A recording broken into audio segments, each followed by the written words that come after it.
I sold dope and I sucked at it. Yup, that's my story and I'm sticking to it. I know y'all be thinking like, damn, all these stories, BMF, y'all watching BMF, y'all watching Power, y'all watching Snowfall and shit. I didn't see The Wire. Yeah, paid in full. I watched all the movies, and guess what? I still sucked at it. I had the worst luck as a drug dealer. I'm gonna tell you all about it in just a second. Stay tuned. It had to be fall of '01, because I graduated high school in '02. So this was fall of '01. And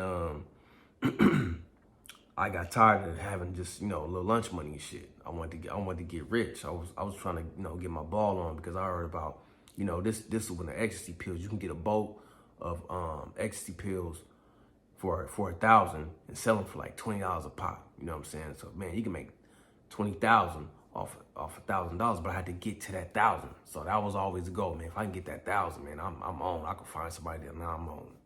Anyway, long story short, never did that shit.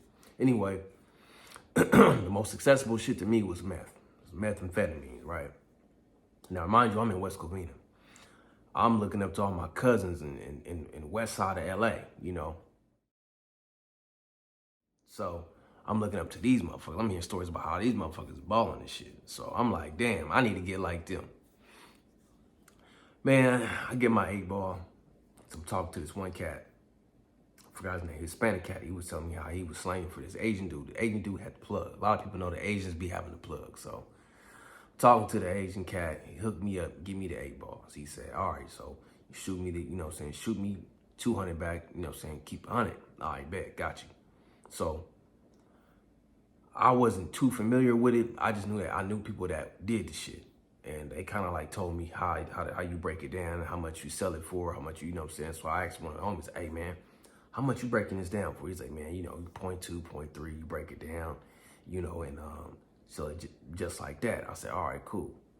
So now before that, I had I don't know nobody who does it, who sells this shit around me. I don't know nobody who's selling coke. I just heard stories of niggas that then did shit. So I didn't know nobody who ever had some like hands-on type of experience with this shit. So I'm getting it and I'm learning on my own by myself. Talking to the Mexican homies and shit, right?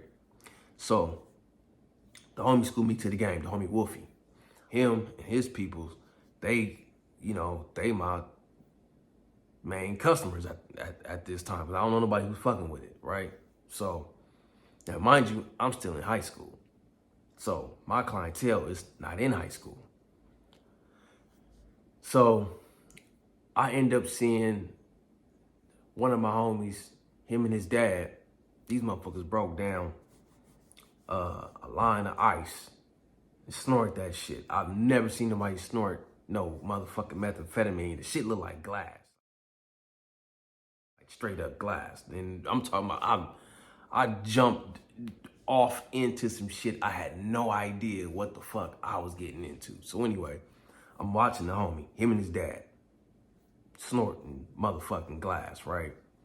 So I know me and the homie, we smoke weed, you know what I'm saying, on the weekend. He was in like YA, he would go to like youth authority and shit, and he would come out as pop state in the complex, and he gravitated towards me. We used to kick it and shit. And we was chilling, and I told him what I had. He was like, oh, no shit? Cause man, I would see him, man, we trying to find some, they just call it scante. We trying to find some scante right now, some wind, they wasn't calling it windows and shit right at that time. It was something else, man. Some fucking, I forgot, swag, anyway, it was all kind of fucking names at that time. But anyway, so I'm trying to get my little hustle on and shit. And I ended up getting this shit off. But what I noticed was I was getting too popular for the wrong reasons. One night, I'm serving detention hours after school because I'm trying to graduate, get my detention hours down and shit. And somebody had came into it was like we would serve detention hours inside the library. You know what I'm saying? After school, we had to go back up to the school and sit in the library and serve detention hours. So somebody had came in there that I didn't really talk to that much. And they was like, hey, D, somebody out there looking for you. I'm like, oh, is that right? For real? And it was like, oh, such and such. yeah, big such and such is looking for you. I'm just like, oh, for real? Oh, shit, he up here. Damn. I'm like, he put me on blast. Because now, the person who came to get me, they're more excited to see that somebody who graduated like 2 years ago is looking for me. So they, oh, D, man, such a looking for you, man. I'm like, hey, keep that shit down. I mean, like, they looking for me for some shit that we need to keep that on the low. This ain't legal, homeboy. I need you to shut the fuck up. So anyway, I go out there, do my thing and shit. I know it's like, damn, this shit's becoming too much. I just seen the homie, like on like a moral level, I just seen the homie and his dad, they just snort this shit. Now I got people calling me, coming in to the school who graduated 2 years ago. They asking for me, and everybody's excited to come get me. Now, I was always a popular dude. I was like a popular loner, like I said before. This type of attention I did not want. I wanted to be low key with this shit. You know what I'm saying? It's like when you get some pussy and everybody finds out about it. Hey, you heard about such and such? Like, what? What are you talking about? So, you want to be low key. Low key, that just wasn't going to happen. So, I ended up giving the dude his money, right? Now, at the time, I don't know what I'm doing. I have no discipline. All I've seen, my nigga was watching The Wire, and I didn't understand none of this shit. I'm just like, them niggas sell crack. They got a whole operation going where they ain't worried about somebody calling their name and shit. So this is totally different dynamics. And now I had nobody to go to figure out, hey, what am I doing right and what am I doing wrong? So I know none of this shit. Bear with me. So this had to be right after I get it. Oh, no, the day I get a dude his money. So the homie was telling me prior to me giving the dude the money, the real money, he was telling me, hey, man, we going downtown to go get, to go get some fly shit. I'm talking about, I was into like to Versace, the Moschino, the Prada shit. This is in high school. This is 2001. We in the fly shit like way long time ago. So I'm like, what? For real? I'm trying to get fly bad. Not bad enough. So I get a dude his money. And he was like, well, where the rest of it at? I'm like, oh, shit. I spent. He's like, oh, well, I was going to give you your own 8-ball. So you don't even got to, like, I don't even got to front you. You just, you just come to me with whatever you need. I'm like, oh, shit, my bad. Well, I'm good, bro. Don't even trip. Instead of me getting fronted again so I can get my hustle on again, I just said, fuck it, I'm cool. I took my money, went to go spend my shit on my little Moschino jeans, and, went to In-N-Out. I had a little, $100 went a long way for a motherfucker, you know what I'm saying, at that time. Shit, I was cool as shit. Especially to come to find out that, like, 2-3 years later, I was working at Albertsons, stocking the shelves 8 hours a night, 40 hours a week for $189. So if I could have made that in a couple days, I made 100 in a couple days without doing shit, without putting in 40 hours. So once I thought about it, I was like, God damn, I kind of, but it was the moral. It was like, it was the morality was fucking with me. I was like, man, I don't want to say, I'm too close to this shit. I can't just go to a block and do my thing and then leave. Like, I'm too close to this shit. So anyway, I jumped back in the game like maybe 2 years after high school, about a year and a half after high school, like 03, 04 maybe. So I always been a weed smoker, right? I always smoked weed. I wasn't selling weed because I'm like, that shit ain't making money that fast. It ain't making fast enough. And I kind of low-key gave up on the ecstasy thing. And I didn't know anybody who had ecstasy pills. It was just like, damn, well, who got the ecstasy pills? Who got the ecstasy pills? And one kid I knew, he said he was slanging this shit. He was moving the ice. I'm like, damn, nigga, where the motherfucking ice at? The nigga, Cartier, the homie Cartier said he was moving the ice. Man, I kept calling this motherfucker, hey man, where the motherfucker ice at, nigga? What was good? Because I had the money. I was trying to get my hustle on. And I'm just like, man, this nigga bullshit. So anyway, he never hit me back with the shit. So I ended up hooking up with one of my homeboys, one of my Hispanic partners, and he was doing his thing. So I ended up getting the shit from him. I got on again. doing the same shit I did before. I fucked up and was slanging in my old complex. I'm talking about I had my whole apartment complex just fucking zombie the fuck out. This shit was crazy. Like, it was none other, right? And that's the year I went into, I got knowledge of self. And it was a very tumultuous time for me because I got knowledge of self, and I pretty much had a spiritual awakening. You know what I'm saying? One of the homegirls had got killed. The homegirl attorney had got killed earlier that year. And I was just like, damn, like, this is where we at. Like, man, this is like, we like 18, 19. I think I was about like 19. Was I 19 yet? Yeah, I had to be about like 19 going on 20. So anyway, it was 19 going on 20. And shit started to get cracking. Like, the homies, some of the homies, they was full-fledged, 100% gang banging, shooting, killing motherfuckers, and niggas was going to jail, not going to the YA no more. Motherfuckers was going to prison. Motherfuckers was getting locked up for show. And I was like, all right, this shit getting serious. Some motherfuckers was getting money. And that's where I wanted to be. But at the same time, it was like, look, man, this gonna come with some shit. So, I was down to do the dirty work, but to put up with the day-to-day shit, I was like, man, I don't want to be around it so much. And the way I had to move, I had to be around this shit too much. I was definitely, doing my thing, but I didn't have the discipline to sit back and just, excuse me, and just be strategic about shit, step away, not be so, close. Cause it was just like that 20 here, that 20, I wasn't moving 8 balls and shit. I was breaking down the 8 ball. You know what I'm saying? I wasn't, I wasn't that big yet, but I could have got there, but I didn't have a discipline. I had a job and I had to hustle. So it was just me and my discipline. I was taking my work check, and instead of investing more with the work check into the dope, I was like trying to get my work check, cash my check, go to the mall and get fly like the motherfuckers that was actually had the discipline and it was moving, and they had that extra money and a job. So I'm like, damn, man, I'm trying to keep up with the Joneses like an idiot. But anyway, I'll learn not to do that shit later on. So anyway, I ended up I just said, fuck everything. I just said, I'm done with all of this shit. Cause it just got to a point where this neighbor was on the shit, that neighbor was on the shit. I'm hanging out with some of the smokers. And then I was, one of the smokers had hella books and like knowledge and shit. And I was like, getting too close. Like, man, I want these books. These books is dope, but damn, I got you smoked out though. So it was weird. It was a weird dynamic. Motherfuckers like, man, you sure you not on? I'm like, nah, nigga, I'm getting this knowledge.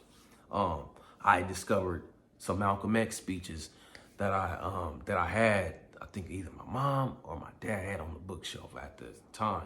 And yeah, I was on the Malcolm X shit. That's when I got the Malcolm X speeches, and that's I got knowledge of self, and I was like, damn, I'm destroying everything around me. And at the time, my pops was, my dad was Suge Knight bodyguard. So at the same time, I'm looking at shit like, man, this nigga, he out the house. He trying to be a player. He trying to keep up with these young niggas. He trying to hang out with Suge. I ain't gonna say try. He ain't had no choice, but you know what I'm saying? He doing young nigga shit. Moms ain't happy. It was just it was a broken home at that point. Everybody was pretty much grown. It was just like, y'all need to man up and go your own ways and figure out what you're gonna do for the rest of your life. Get you a trade or some shit. I was a motherfucking security guard, just chilling, smoking my little weed at night and trying to sell my dope in the daytime. And being on working graveyard at night. So anyway, I came across several books. A book by Ted Andrews called Animal Speak, which is a dope-ass metaphysical book. I got a book called Bloodlines of the Illuminati by Fritz Springmeier. Them two books alone blew my fucking mind. And I wasn't ready yet. I was just like, I was trying to tell niggas about this shit, about this deep shit. And this is, I remind you, this is 2004, early 2004. And motherfuckers wasn't ready for that shit yet. Like now, people are ready for that type of shit. But then, wasn't nobody ready for that type of shit. So anyway, I got knowledge of self. Fuck the dope. I smoked my weed, but I was like, man, fuck this dope shit. I gave up on the balling ass dream of selling dope. So anyway, fast forward to, let's see, what year? This had to be about 08. I say no, not even that. I say 05, 06. I was, you know what I'm saying? I was selling weed. I had my little weed for sure. This had, yeah, definitely had to be, yeah, it was 5 or 6. Cause I started getting back on deck about like 05. The homie from Ghost Town. Creeper Loco, the homie from Ghost Town. We had them blue dolphins. He had them blue dolphins. I was getting them blue dolphins. And I was getting some purple kush from this nigga. And I had the blue dolphins on deck, and I started getting the purple kush. And yeah, I had that. I kept my little thing to keep people coming through, you know what I'm saying? Because I like to smoke weed, so I figured if I'm gonna smoke it, I'm gonna sell it too. So, you know, just to make my money. So I ain't, you know, just blowing, you know, all my money. But anyway, so I got my little pills on deck, got my little shit. And I had it cracking. And I got to the point, you know, where I was, I think this had to be about 08, 09. I ended up getting somebody pregnant, about to have my first daughter. So this had to be, shit, I say about 09, about 2009. Yeah, this had to be 09. One of the homies, one of the ex-homies, this motherfucker kept calling me every day. Every day this motherfucker would call me talking about, hey man, because he was in Atlanta. I'm in Cali, so you know what that's about. Send me something, man. Send me something, man. He ain't got no money though. Send me something, man. Send me something, man. Man, send me something, man. Send me something. Send this nigga some shit. He don't check the mail. The next day, the package come again. He don't check the mail. Next day, package come again. He don't check the mail. I'm done. This motherfucker blew me up for, I'm talking about 2 months straight. Come on, Meech, man. You gotta, come on, man. Just hit me, man. Just hit me. You're not putting in on it. And I sent it to the nigga and he never even checked the mail. I'm telling him, I'm looking at the tracking on the shit. Bro, you ain't checking the mail, bro. Check the mail. You don't, first of all, first rule of shipping anything, you gotta be at the spot. This motherfucker was not at the spot 3 days, 2 days in a row. Fuck it. The first time you wasn't there. Done deal. So anyway, got into it with this nigga. I'm just like, you know what? I'm done. Done with you. I'm done. It's not for me. Maybe about a year and a half later, OG homie called me. Some motherfuckers in like North Carolina, some shit. Hey man, send me something. It's cracking out here. He sends me this picture that if I had known it was a meme, it was a meme, right? I'm gonna show y'all right now. This shit right here. This motherfucker sends me this picture. And I'm just like, oh, okay, you getting it? He said, man, I'm getting it out here, man. I'm getting it, man. Send me something, man. I can flip your money, man. It's nothing. I'm like, man, I've dealt with him before. So I'm just like, man, he wouldn't do me like that. Finally, an older person, a OG that I could probably trust that's not going to try to get me. I was thinking, man, I must have sent this dude the package. It never got there. Something about the tracking. He said, man, it never came. It never came. I'm like, damn. I'm kind of lucky. Well, I ain't gonna say lucky. I don't know if the package ever got there or if a motherfucker just ran off with the shit, but the tracking was on there and it just ended up never getting there. It was like en route and then it just wasn't en route no more. I don't know. Some shit happened. But anyway, I wasn't the best packager. I didn't know shit about packaging shit. So that was, you know, that's a whole nother issue.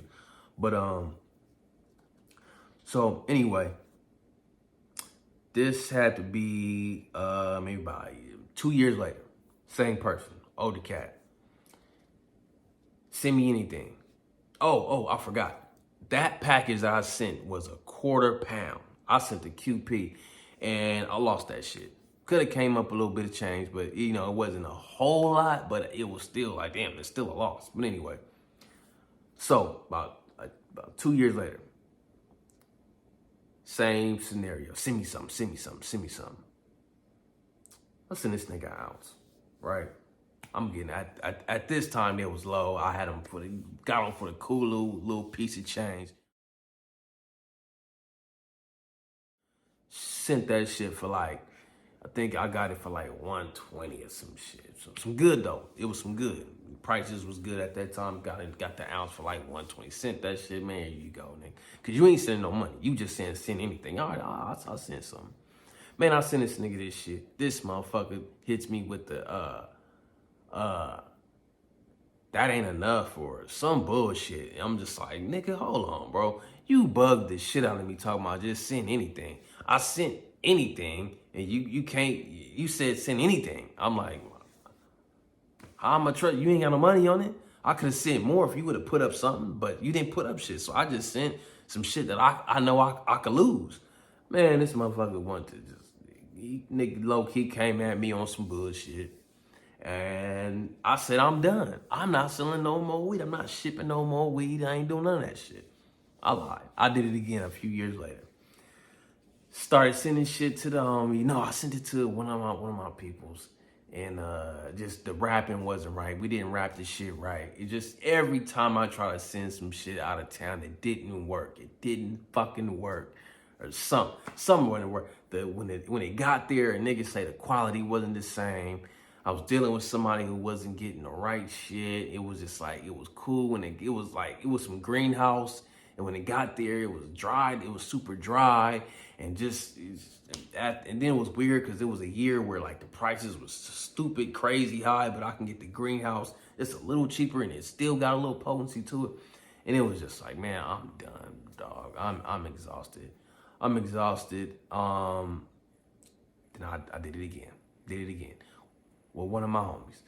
Sitting there, at this time, I'm getting some decent shit, some good shit for a good price. Fucking with one of my partners I ain't talked to. We ain't talked to each other since, you know, back in 04, you know, when I was doing my shit and I got knowledge of self. And I was like, man, I'm gonna fuck with the weed. You back, you got the shit. You got a cool little plug. You the shit now, and you know, so I can get them for the low. So I'm sending the homies some Girl Scout cookies. But where I'm sending it, the price ain't really too much of a difference because it's like we talking about this almost 10 years later. You know what I'm saying? So it's like the prices ain't really like, you know, astronomically different than they is in California. So I'm just like, man, and he not putting no money in on this shit. So I'm just like, well, I'm just sending you shit, risking all this shit just to get my money back.